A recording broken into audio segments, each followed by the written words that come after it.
History is often taught in separate, isolated boxes. We learn about ancient India in one chapter.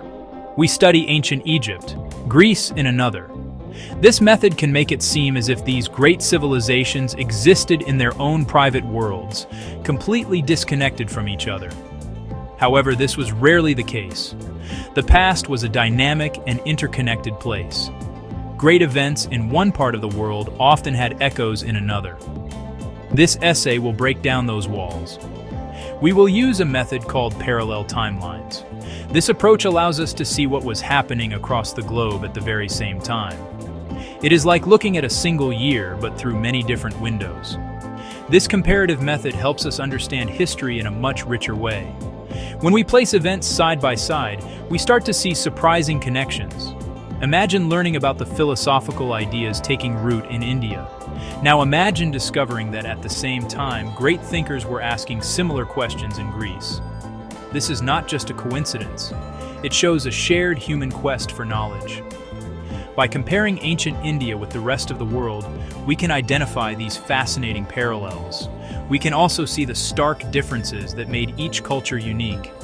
This essay aims to create a more complete and global picture of our shared human story. Our journey will be a visual and informative exploration. We will place Indian history on one track and world history on another. As we move forward in time, we will pause at key moments. We will see how the rise of an Indian kingdom compares to the building of empires elsewhere. We will look at inventions and ask if they were developed independently or if the ideas traveled.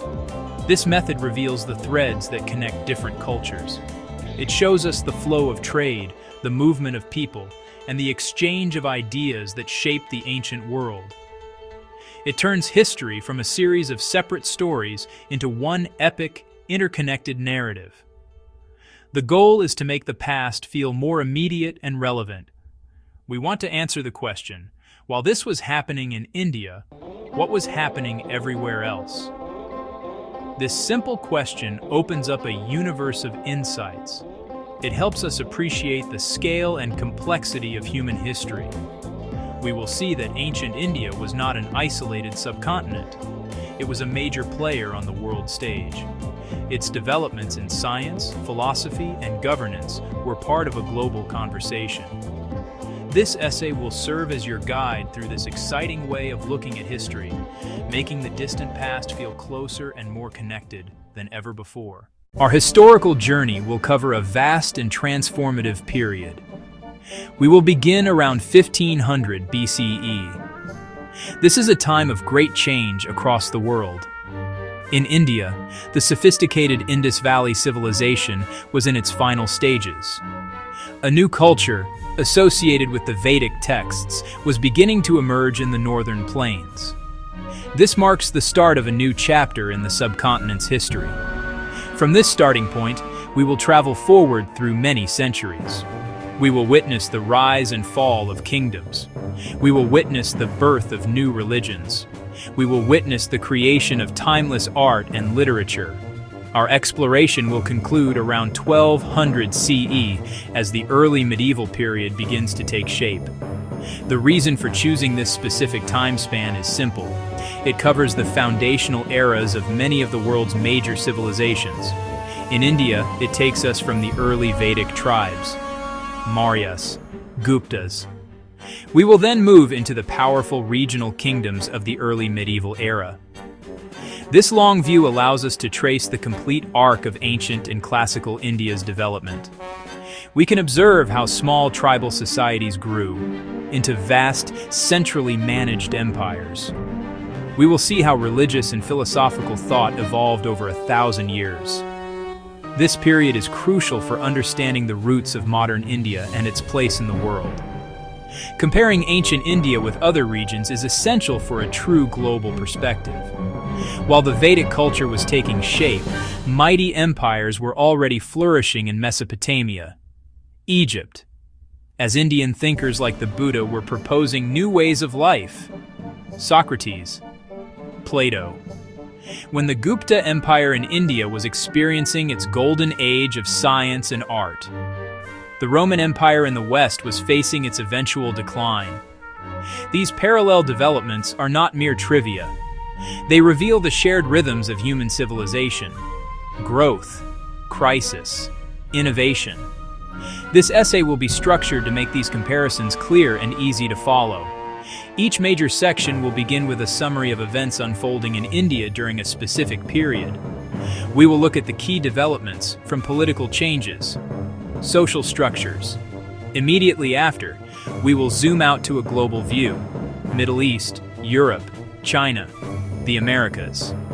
This back-and-forth structure will act like a historical spotlight, illuminating India's story first and then sweeping across the rest of the world to provide context.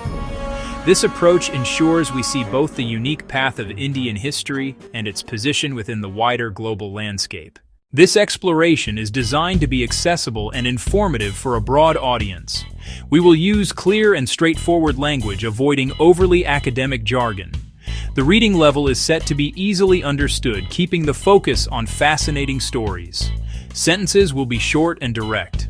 The tone is a knowledgeable guide, leading you through time. Our primary aim is to identify the crucial elements that define these societies. We will meet powerful kings, queens, and brilliant thinkers. We will examine major wars and important inventions.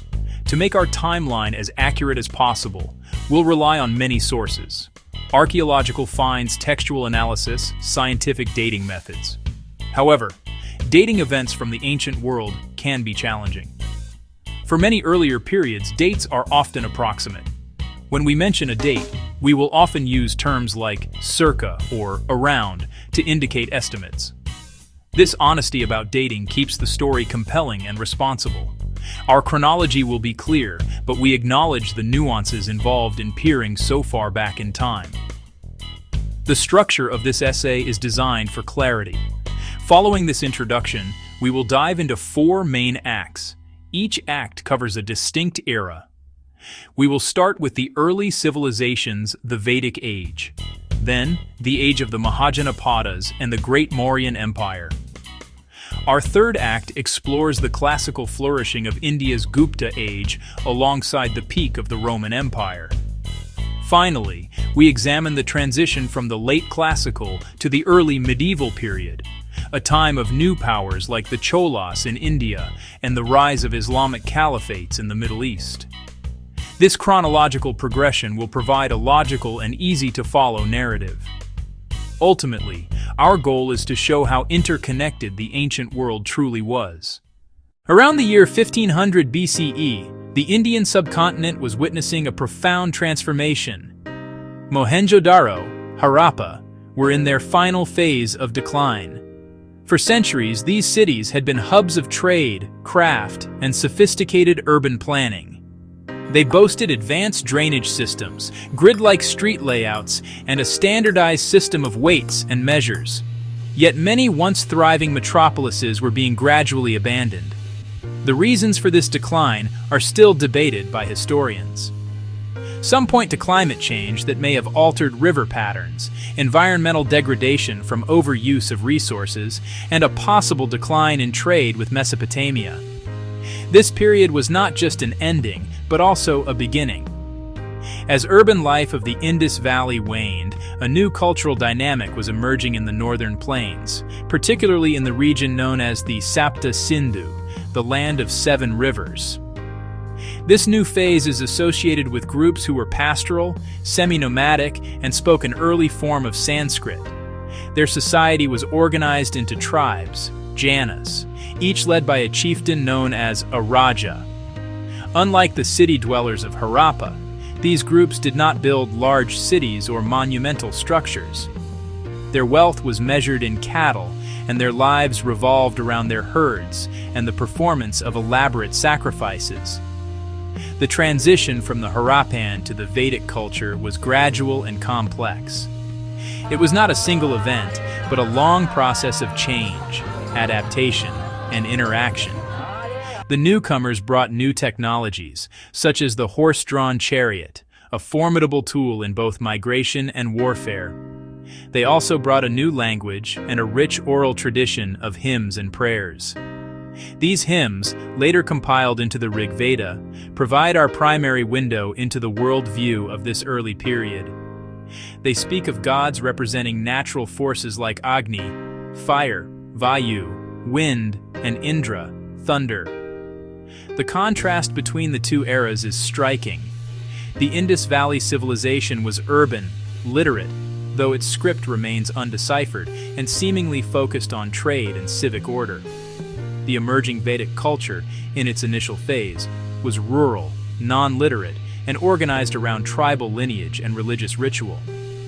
This shift marks one of the most significant turning points in ancient Indian history. It set the stage for the development of new social structures, new political formations, and a philosophical tradition that would come to define much of Indian civilization for millennia. The subcontinent was moving from a world of planned cities to a world of sacred hymns and pastoral chiefdoms. Section 2. The world in 1500 BCE empires of bronze and chariots. While a new culture was dawning in India, other parts of the world were experiencing the height of the Late Bronze Age. In Mesopotamia, the region between the Tigris and Euphrates rivers, the Kassite dynasty ruled over Babylonia. They had taken control after the Hittite sack of Babylon around 1595 BCE. The Kassites were skilled in diplomacy and maintained stability for several centuries. They engaged in extensive trade and correspondence with other major powers, as famously documented in the Amarna letters found in Egypt. This was a world of powerful, established empires connected by intricate networks of diplomacy and commerce, a stark contrast to the decentralized tribal society emerging in northern India. Further west, the new kingdom of Egypt was at the zenith of its power and influence. Pharaohs like Thutmose III, who reigned in the early 15th century BCE, were warrior kings who expanded Egypt's empire to its greatest extent. They controlled territories from Nubia in the south to parts of the Levant in the north. Egyptian society was highly centralized, with a divine pharaoh at its apex, and a complex bureaucracy of scribes and priests managing the state. They built magnificent temples at Karnak-Luxor and elaborate tombs in the Valley of the Kings. Their world was one of monumental architecture, a sophisticated writing system, hieroglyphs, and a deeply entrenched religious belief system centered on the afterlife. To the north of Egypt in Anatolia, the Hittite Empire was another major power. The Hittites were renowned for their military prowess, particularly their pioneering use of light, horse-drawn chariots, and their early mastery of ironworking.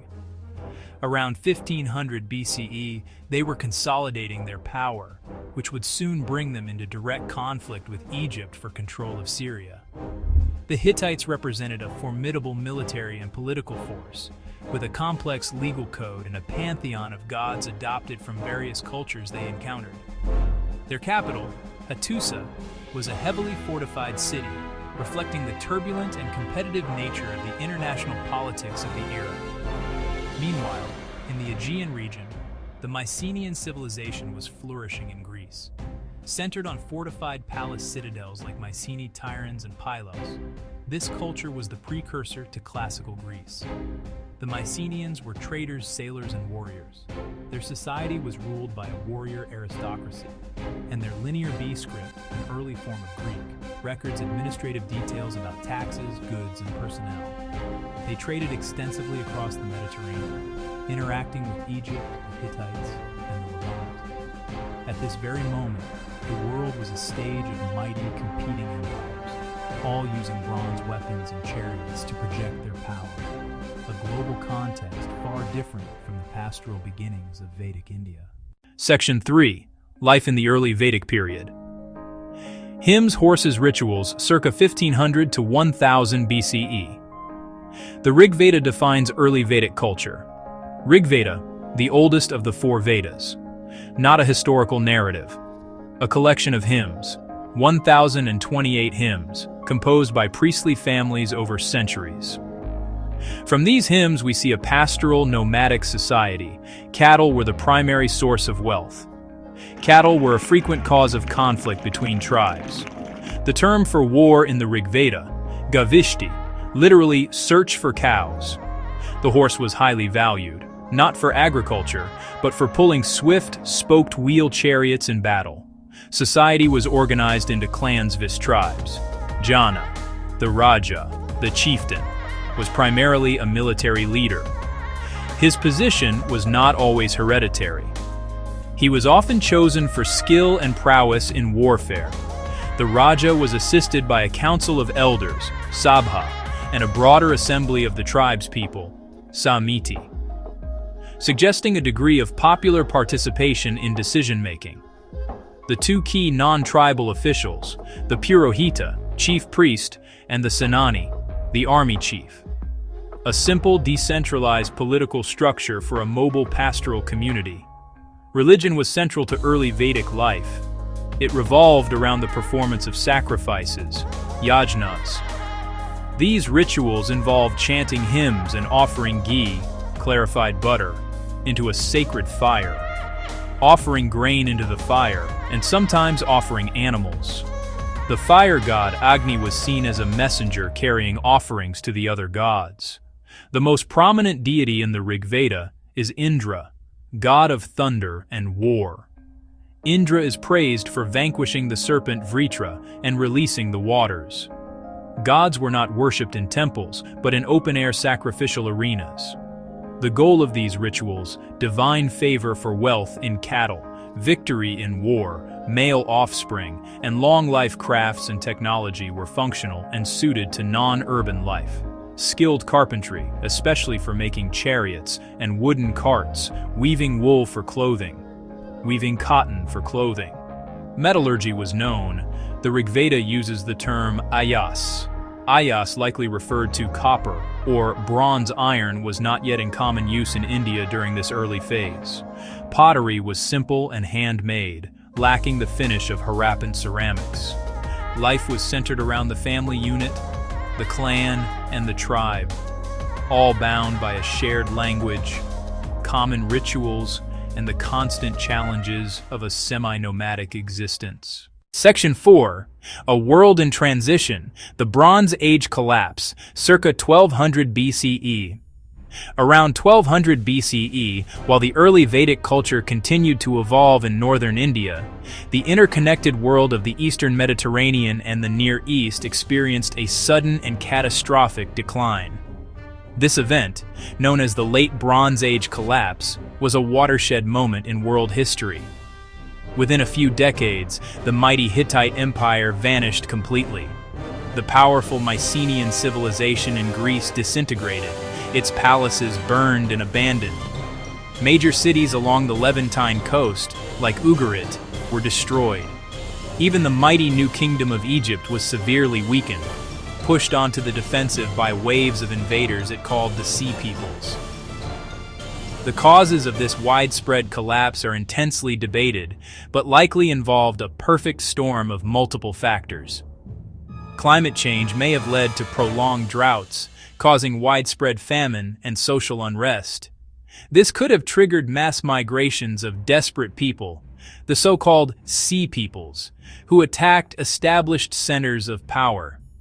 The international trade networks that had sustained the Bronze Age palaces broke down, cutting off supplies of essential raw materials like copper and tin. Furthermore, internal rebellions and systemic weaknesses within these highly centralized, top-heavy empires may have made them brittle and unable to withstand the combined pressures. The collapse had profound and long-lasting consequences. The great empires that had dominated the world stage for centuries disappeared or were reduced to shadows of their former selves. The art of writing was lost in many regions, including Greece, which entered a dark age that lasted for several centuries. The complex, palace-centered economies vanished, replaced by smaller, more localized and impoverished settlements. The political map of the Near East was radically redrawn. The vacuum of power left by the Hittites and the weakened Egyptians allowed new groups, such as the Aramaeans, Philistines, and Israelites, to emerge and establish their own small kingdoms in the Levant. This period of global turmoil stands in fascinating contrast to the developments in India. While the great empires of the West were crumbling, the Vedic society in India was in a phase of continuity and gradual expansion eastward into the Gangetic Plains.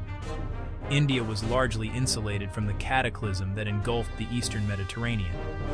The collapse effectively reset the political and economic landscape of the Western world, paving the way for the rise of new empires and new technologies, most notably iron.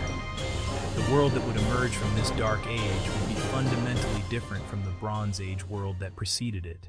Section 5. The later Vedic period, Iron Kingdoms and Social Change, c. 1600 BCE. Starting around 1000 BCE, Vedic society began to undergo another significant transformation. A key catalyst for this change was the widespread adoption of iron technology. Iron tools, axes, plowshares, were much more effective than their copper and bronze predecessors for clearing the dense forests of the Gangetic Plains. This enabled a major geographical shift of the center of Vedic culture from the Punjab region eastward into the fertile lands of what is now Uttar Pradesh. This shift also facilitated a move from a semi-nomadic pastoral lifestyle to a more settled agriculture-based society. Rice and wheat became staple crops, supporting larger populations. This agricultural expansion led to profound political changes. The small tribal assemblies like the Sabha and the Samiti lost much of their influence. The Raja, or king, grew more powerful. His position became increasingly hereditary, and his authority was bolstered by elaborate royal consecration ceremonies, like the Ashvamedha, the horse sacrifice. These rituals, described in new Vedic texts like the Brahmanas, were meant to demonstrate the king's absolute power over a defined territory. The small tribal chiefdoms, Janas, of the Rigvedic era, began to coalesce into larger territorial kingdoms known as Janapadas. The era of small-scale tribal politics was giving way to the age of kingdoms. Society also became more complex and rigidly stratified. The fourfold social hierarchy known as the Varna system became more formally defined. The Brahmanas and the Kshatriyas occupied the top positions, forming a ruling elite. They were followed by the Vaishyas, farmers, merchants, artisans, and the Shudras, laborers and service providers. This system, which was initially perhaps more a classification of social function, became increasingly hereditary and rigid, forming the basis of the caste system. The life of the individual became more structured, with the concept of the 4 stages of life, ashramas, also beginning to take shape for the upper classes. Religious practice and thought also evolved significantly. While the older Rigvedic gods like Indra and Agni remained, they lost some of their prominence. New deities like Prajapati, the creator, Vishnu, the preserver, and Rudra, who would later evolve into Shiva, gained importance. The focus of religion shifted from simple sacrificial rituals for worldly gain to more complex philosophical speculation about the nature of reality. The later Vedic texts, particularly the Upanishads, began to explore profound concepts like Brahman, the ultimate universal reality, and Atman, the individual self or soul, and the idea that the two are identical. These philosophical inquiries laid the groundwork for many of the great religious and philosophical traditions of India. Section 6. Global Resurgence, New Empires and New Ideas, c. 1600 BCE. While India was transitioning into the later Vedic period, the world was emerging from the shadows of the Bronze Age collapse. This was an age of resurgence and new empires built on a new technological foundation: iron. In Mesopotamia, the Neo-Assyrian Empire began its rise to dominance. From their heartland in northern Iraq, the Assyrians used their formidable iron-wielding army and brutal siege tactics to forge one of the largest empires the world had yet seen. By the 8th and 7th centuries BCE, kings like Tiglath-Pileser III and Ashur-banipal controlled a vast territory stretching from Egypt to parts of Iran, ruling through a centralized administration and a policy of terror and mass deportations. In Egypt, the collapse had ushered in the Third Intermediate Period, a long era of political fragmentation and foreign rule. The country was often divided between rulers in the north and south, and it was controlled for a time by Libyan and then Nubian, Kushite dynasties. Despite this political weakness, Egyptian culture endured. Around 664 BCE, with Assyrian help, the native Egyptian pharaoh Psamtik I expelled the Nubians and founded the Sate dynasty, initiating a late revival of Egyptian power and culture. This period saw a conscious effort to look back and imitate the art and architecture of Egypt's glorious Old Kingdom and Middle Kingdoms. In China, this period corresponds to the transition from the Shang dynasty to the Zhou dynasty around 1046 BCE. The Zhou justified their conquest by introducing a new political and religious concept, the Mandate of Heaven, Qianming. This idea held that a just ruler had divine approval to govern, but that this mandate could be lost if the ruler became corrupt or ineffective. The early Zhou period, known as the Western Zhou, was a feudal era where the king granted land to relatives and allies in exchange for loyalty and military service. This system was somewhat analogous to the emerging Janapadas in India, where a central king's authority was exercised over a collection of subordinate chiefs and territories. Further west, Greece was slowly emerging from its dark age. The epic poems of Homer were likely composed around the 8th century BCE, the Iliad and the Odyssey, preserving oral traditions from the lost Mycenaean era. This period also saw the rebirth of writing with the adoption of the Phoenician alphabet, the rise of the city-state or polis as the standard political unit, and the beginning of Greek colonization across the Mediterranean. In Italy, the city of Rome was traditionally founded in 753 BCE, starting as a small monarchy that would one day grow into a colossal empire. This was a formative era across the globe, a time when new political structures and foundational ideas were being forged.